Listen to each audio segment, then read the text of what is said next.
I had met George at a screening of Phantom of the Paradise a couple of years earlier, and he said to me in the sort of period after Phantom and before Star Wars, he said to me, I really like your work and I'd love to work with you someday.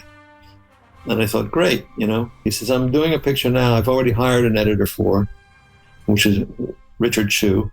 He says, but, you know, I'm going to be doing another one after that, and I'd really like to work with you. And I said, great.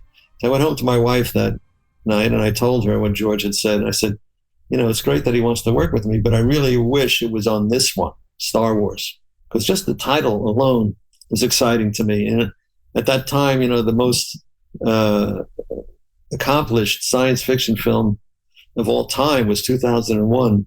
And that dealt with a trip to Jupiter, you know, which is in the solar system.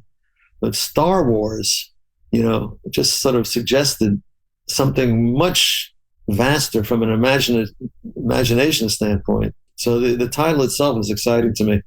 And then I started working, Carrie started shooting, and Star Wars started shooting around the same time.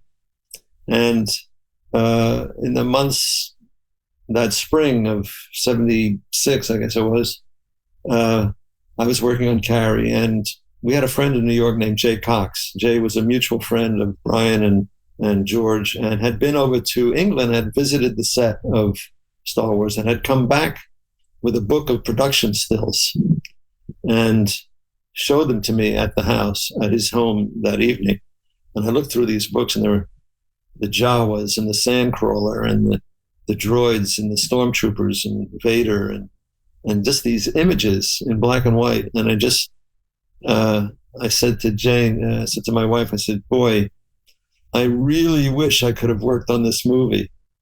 They finished principal photography in England and fired the original editor.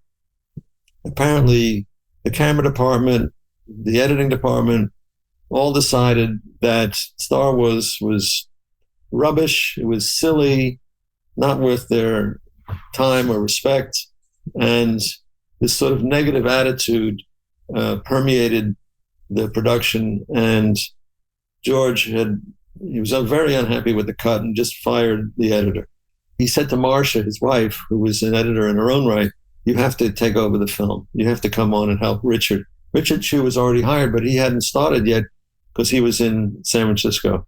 Marcia did not want to work on the picture. I don't think she really wanted to work with George, and I don't think she was attracted to the material, you know, rocket ships and ray guns, and, you know, that wasn't her thing. She was into relationships and movies about the human condition. She had worked with Scorsese on Alice Doesn't Live Here Anymore, and she had worked on Taxi Driver. Anyway, he convinced her she had to jump in because there was so much work to be done.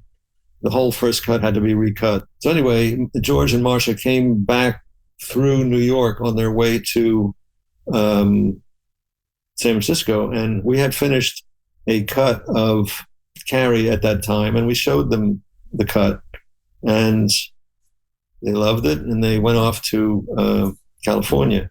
About 2 weeks later, I got a call from Marcia saying, can you come help out on the film? And I said, well, yeah, I mean, that sounds great, except my wife is 1 month pregnant and I really have to check with her. So Brian heard this. He said, what? He said, call her back. So I called her back. He grabs the phone from me. He says, Marcia, he'll do it. He said to me, don't tell her your problems. Just say yes. Work it out with Jane later. You know, what are you doing? And I went home to Jane. I said, what do you think? She said, take it. She knew how much I wanted to work on it. Hey, real quick, whether you're trying to break into this industry or keep your career moving, I put together a free resource called the 7-Day Momentum Plan, a simple system to stay visible, stay consistent, and keep pushing forward. The link is in the description.